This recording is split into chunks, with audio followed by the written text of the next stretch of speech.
नमस्कार दोस्तों, वर्तमान समय में हमारा देश बांग्लादेश सीमा पर काफी तेज गति से तारबंदी का काम पूरा करने में लगा हुआ है, जिससे बांग्लादेश से आने वाले अवैध घुसपैठियों को रोका जा सकेगा और साथ ही भारत और बांग्लादेश के बीच में जो भी सीमा विवाद चल रहे हैं उनको आसानी से सुलझाया जा सकेगा। अब हम दोस्तों हमारे नॉर्थ ईस्ट के राज्यों की अगर हम बात करें तो नॉर्थ ईस्ट के राज्य काफी लंबी दूरी की अंतर्राष्ट्रीय सीमा साझा करते हैं। जैसे सिक्किम से अगर हम लेकर चले तो नेपाल से, चीन से और भूटान से सीमा साझा करता है। इधर अरुणाचल प्रदेश चीन से सीमा साझा करता है। उधर हम पूर्व की ओर देखें तो पूर्व की ओर 3-4 राज्य ऐसे हैं जो किससे सीमा साझा करते हैं, जो म्यांमार से सीमा साझा करते हैं। साउथ की अगर हम बात करें तो साउथ में हम बांग्लादेश से काफी लंबी दूरी की सीमा साझा करते हैं। अब दोस्तों यहां पर तारबंदी या फिर बाड़ाबंदी लगाया जाना बहुत जरूरी है, जिससे इलीगल माइग्रेंट्स या अवैध बांग्लादेशी या रोहिंग्याज को रोका जा सके और सीमा विवाद को सुलझाया जा सके। अब दोस्तों इस तारबंदी का काम काफी तेजी से किया जा रहा है, लेकिन दोस्तों पिछले दिनों क्या हुआ, इस तारबंदी का जो सीमा पर बाड़ाबंदी लगाई जा रही है उसका क्या हुआ, मेघालय में काफी विरोध किया गया और इसके खिलाफ प्रदर्शन भी किए गए। उसमें क्या हुआ दोस्तों, हम खबर देख सकते हैं कि मेघालय के ईस्ट खासी हिल्स जिले में भारत बांग्लादेश सीमा पर बसे लिंगखोंग गांव के लोगों ने विरोध प्रदर्शन किया। अब ये विरोध प्रदर्शन क्यों किया? क्योंकि इस गांव के लोगों को यह लगता है कि हमें क्या कर दिया जाएगा, हमारी भूमि कहां पर आ जाएगी, नो मैंस लैंड में आ जाएगी, जिसकी वजह से हम भारत की मैन भूमि से कट जाएंगे और ना ही हम बांग्लादेश के रहेंगे और ना ही हम भारत के रहेंगे, जिसकी वजह से हमें काफी परेशानियों का सामना करना पड़ेगा। अब दोस्तों इसके पीछे क्या कारण है उसको हम समझेंगे और इसको समझने के लिए हमें क्या करना होगा, हमें भारत और बांग्लादेश के बीच में जो भी बॉर्डर एग्रीमेंट्स हो रखे हैं उसको हमें समझना भी बहुत जरूरी है। तो सबसे पहले इस विरोध को क्यों किया गया, इसके पीछे क्या कारण है उसको हम समझते हैं। दोस्तों अगर हम मेघालय की बात करें तो मेघालय बांग्लादेश से कितनी बॉर्डर हम सीमा साझा करता है, वो है 444 किलोमीटर की। 444 किलोमीटर की सीमा साझा करता है, बांग्लादेश से सीमा साझा करता है, जिसके वजह से यहां पर लगभग तारबंदी का काम पूरा हो चुका है। लेकिन 80 किलोमीटर का एरिया ऐसा है जहां पर एक तो परिस्थिति काफी कठिन है, परिस्थिति यहाँ ऊंचे ऊंचे पहाड़ है या फिर ऐसी जगह हैं जिसकी वजह से वहां पर तारबंदी करना मुश्किल है। दूसरा वहां पर क्या हुआ कि अगर हम मेघालय के नक्शे को यहां पर देखें तो यह है ईस्ट खासी हिल्स। ईस्ट खासी हिल्स की बॉर्डर बांग्लादेश से यहां से लगती है, ये जिले की। अब यहां पर एक छोटा सा गांव है जहां पर काफी आबादी भी रहती है और लिंगखोंग वहां का एक छोटा सा गांव है। अब इस छोटे से गांव की दिक्कत क्या है कि यहां पर जो फेसिंग का काम किया जा रहा है तो वो क्या कर रहे हैं, फेसिंग के अंदर आ जा रहे हैं। अब अंतर्राष्ट्रीय नियम क्या कहता है दोस्तों, उसको हम समझना सबसे पहले जरूरी है। अंतर्राष्ट्रीय नियम ये है कि अगर आपकी सीमा ये है जीरो लाइन, सीमा जो मेन बॉर्डर रहती है उसको जीरो लाइन कहा जाता है। अब इससे क्या है, अगर भारत इस साइड में भारत है और इस साइड में बांग्लादेश है, अब इसमें क्या है, भारत अगर बाड़ाबंदी का काम करेगा, तारबंदी लगाएगा तो इससे क्या है 150 गज। 150 गज का मतलब 137 मीटर। 137 मीटर की दूरी पर जाकर क्या करेगा, तारबंदी लगाएगा। ऐसा नहीं है कि यहां पर ही तारबंदी लगा दी। अगर बांग्लादेश को भी लगानी है तो समझो, बांग्लादेश को भी लगानी है तो यहां से 137 मीटर लगभग 150 गज की दूरी पर यहां पर क्या लगाएगा, बाड़ाबंदी का काम करेगा, तारबंदी का काम करेगा। अब ये जीरो लाइन हो गई और भारत करेगा तो यहां पर करेगा और बांग्लादेश करेगा तो यहां पर करेगा। अब दोस्तों ये जो गांव है ये अंतर्राष्ट्रीय कानून है। अब जो ये जो गांव है लिंगखोंग, ये क्या है, इसके अंदर आ जा रहा है, ये बिल्कुल इसके अंदर आ जा रहा है। अब इस क्षेत्र को क्या है, ये बाड़ाबंदी और ये तारबंदी, अब इसके बीच के क्षेत्र को क्या है, नो मैंस लैंड कहा जाता है। अब ये जो गांव है ये इन दोनों के बीच में आ गया है, जीरो लाइन और जो तारबंदी की जा रही है इन दोनों के बीच में आ जा रहा है। अब इस गांव के लोगों का यह कहना है कि तारबंदी करने से हमें कोई परेशानी नहीं है, लेकिन हम इस नोमैन्स लैंड में आ जाएंगे जिससे हमें काफी दिक्कतों का सामना करना पड़ेगा। अब इनका यह कहना है कि तारबंदी यहां से नहीं, इस जीरो लाइन से कर दिया जाए। क्योंकि कोरोना के टाइम पे क्या हुआ था, कोरोना के टाइम पे गांव के लोगों ने और साथ ही बीएसएफ ने मिलकर यहां पर क्या कर दिया था, बांस के पेड़ों का क्या कर दिया था, यहां पर तारबंदी कर दी थी, बांस के पेड़ों से यहां पर बाड़ाबंदी कर दी थी जीरो लाइन पर, जिसकी वजह से भारत और बांग्लादेश का बंटवारा आराम से यहां पर हो रहा था। अब दोस्तों इनका यह कहना है कि यहां पर हम आ गए तो हमें काफी दिक्कतों का सामना करना पड़ेगा और यहां पर जो तारबंदी की जा रही है कहां पर की जाए, जीरो लाइन पर की जाए। लेकिन यह तो अंतर्राष्ट्रीय कानून नहीं है, जिसकी वजह से अब काफी दिक्कतों का सामना करना पड़ रहा है।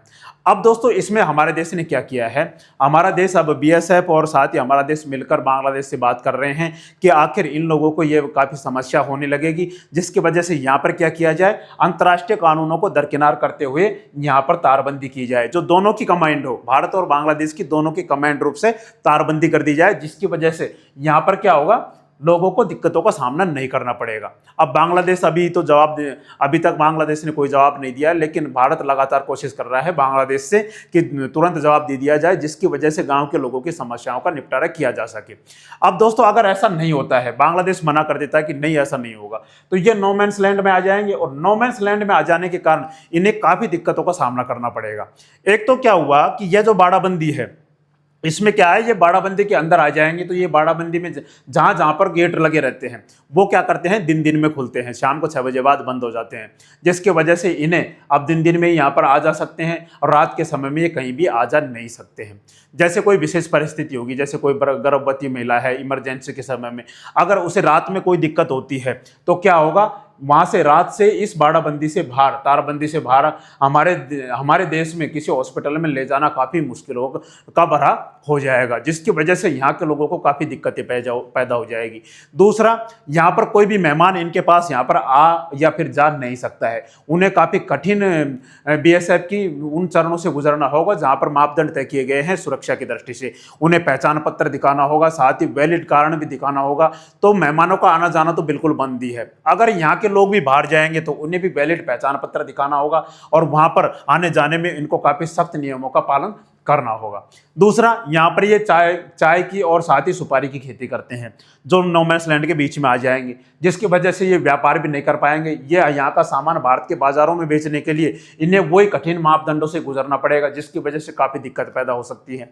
साथ ही यहाँ पर काफी अधिक निगरानी की जाएगी, और यहाँ पर ये लंबी लंबी फसल भी नहीं उगा सकते, ताकि बड़ी मात्रा में बीएसएफ को निगरानी करने में कोई परेशानी नहीं हो। तो यहाँ पर ये बड़ी खेती भी नहीं कर सकते, ना व्यापार कर सकते, और साथ ही आने जाने में यह तो एक तरीके से बीच में बन जाएंगे और नो मैंस लैंड के हो जाएंगे, ना तो ये इधर के रहे ना वो उधर के रहे। ये इनको डर है कि हमारा जो देश है, भारत है, अपना जो देश है, उसकी मुख्य भूमि से कट जाएंगे, जिसकी वजह से यहाँ पर काफी दिक्कतों का सामना करना पड़ रहा है। जिसकी वजह से यहाँ पर ईस्ट काशी हिल्स के लिंगखोंग जो गांव है, वहां पर काफी विरोध देखने को मिला, और पिछले दिनों यहां पर काफी विरोध प्रदर्शन भी किया गया और ज्ञापन भी सौंपा गया। भारत ने भी कोशिश की है, बांग्लादेश से कोशिश जारी है कि इस समस्या का निपटारा किया जा सके। अब दोस्तों ये तो थी यहां पर विरोध प्रदर्शन करने का मुख्य कारण। अब हम समझते हैं भारत और बांग्लादेश के बीच में जो भी बॉर्डर एग्रीमेंट हुए थे, उनके पीछे क्या कारण थे और उनके पीछे विवाद की क्या वजह थी, उसको हम समझते हैं। दोस्तों, जब हमारा देश आजाद हुआ था तो उस समय क्या था कि जब हमारा देश आजाद हुआ तो उस समय बहुत कुछ समस्याएं देखने को मिली। जब रेड क्लिफ लाइन खींची गई तो ऐसे गलत तरीके से खींची गई थी, जिसकी वजह से वहां पर काफी दिक्कतें पैदा होने लगी। दिक्कतें इसलिए पैदा होने लगी क्योंकि वहां पर बहुत सारे एनक्लेव बन गए थे। एनक्लेव क्या होता है दोस्तों, जैसे ये बॉर्डर का जो निर्धारण किया गया था, इसमें एनक्लेव क्या है कि यहां पर हम समझते हैं, जैसे ये हो गया भारत और ये हो गया बांग्लादेश। अब एनक्लेव क्या होते हैं दोस्तों, भारत के कुछ हिस्से ऐसे थे यहां पर जो बिल्कुल भी किससे अटैच नहीं थे, हमारे देश से अटैच नहीं थे, और भारत के लोग यहां पर भी रह रहे थे, लेकिन चारों तरफ बांग्लादेश का एरिया था। उसी तरीके से बांग्लादेश के बहुत सारे कनक्लेव ऐसे थे जो यहां पर थे, लेकिन वो बांग्लादेश के थे लेकिन भारत की भूमि में थे, और भारत उनको चारों तरफ से घेरे रखा था, तो इनको कनक्लेव कहा जाता है। अब दोस्तों ये जो बंटवारा किया गया था, ये कितना गंदा तरीके से किया गया था कि यहाँ के लोग कैसे वहां पर बांग्लादेश जा सकेंगे, बांग्लादेश के लोग कैसे भारत में आ सकेंगे। इसका हम उदाहरण देख सकते हैं 3 बीघा कॉरिडोर। जो 3 बीघा कॉरिडोर भारत ने बांग्लादेश को दे रखा है कि तुम्हारे लोग इस कॉरिडोर से क्या कर सकते हैं, बांग्लादेश में जा सकते हैं और बांग्लादेश से वापस आ सकते हैं। तो 3 बीघा कॉरिडोर इसका प्रमुख उदाहरण हमें देखने को मिलता है। तो ऐसे बहुत सारे कॉन्क्लेव थे जो भारत के तो बांग्लादेश में थे और बांग्लादेश के भारत में थे।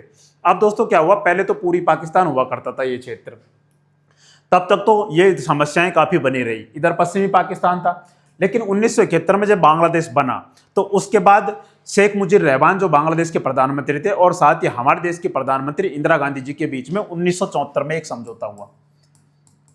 1974 में एक समझौता हुआ। उस समझौते के तहत भारत की ये ऐसे कॉन्क्लेव थे जो बांग्लादेश के भारत में थे, उनको बांग्लादेश को दिया जाना था, और बांग्लादेश के जो भारत में थे उनको भारत में दिया जाना था। अब दोस्तों ये काफी लंबे समय से तो ये दिक्कतों का सामना करना पड़ा, लेकिन ये जो एग्रीमेंट किया गया था ये पूरा ही नहीं हो पाया। फिर क्या हुआ, 2015 में संविधान में एक संशोधन किया गया जिसे 100वां संविधान संशोधन कहा जाता है। इस संविधान संशोधन के तहत क्या किया गया, 2015 में 111 कॉन्क्लेव ऐसे थे बांग्लादेश के जो भारत में थे, उनको तो किसको सौंपा गया? बांग्लादेश को सौंपा गया। और भारत के 51 बांग्लादेश में कॉन्क्लेव ऐसे थे जिसको किसको सौंपा गया? भारत को सौंपा गया। अब दोस्तों एक दूसरे को सौंप दिया गया कि ये जमीन तुम्हारी रहेगी, ये जमीन हमारी रहेगी। लेकिन इसमें क्या हुआ कि यहाँ पर जो लोग रह रहे थे, यहाँ इधर रह रहे थे कॉन्क्लेव में भारत के साथ, उधर बांग्लादेश के साथ जो भी रह रहे थे, उनको ये खुला ऑप्शन दिया गया कि या तो तुम हम भारत की नागरिकता ले सकते हो या फिर बांग्लादेश की नागरिकता ले सकते हो, दोनों में से किसी एक को चुन सकते हो।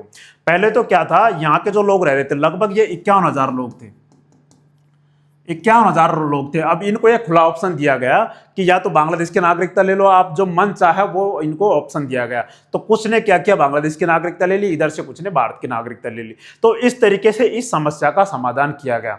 लेकिन दोस्तों इसमें क्या हुआ, भारत की बहुत सारी भूमि 111 एनक्लेव थे जो किसको सौंप दी गई? बांग्लादेश को सौंप दी गई। लेकिन बांग्लादेश से हमारे पास कितनी आई? केवल 51 कॉन्क्लेव थे। बहुत कम भूमि में हमारी बांग्लादेश से भारत में है। लेकिन कुछ भी हो दोस्तों, इस समस्या का हल निपटा लिया गया था 2015 में, जिसकी वजह से सीमा सुरक्षा और जो अवैध बांग्लादेशी घुसपैठियों की जो समस्या थी, जो इलीगल माइग्रेंट्स जो हमारे देश में आ रहे थे, उनको काफी हद तक सुलझा लिया गया है।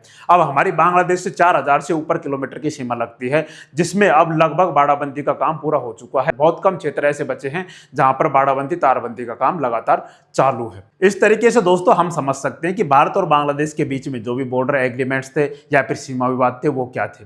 बाकी आपको क्या लगता है, आप इस विषय में क्या सोचते हैं, एक बार कमेंट करके जरूर बताएं। और हमारी जानकारी आपको अच्छी लगी हो तो हमारे चैनल को लाइक एवं सब्सक्राइब जरूर करें। जय हिंद, जय भारत।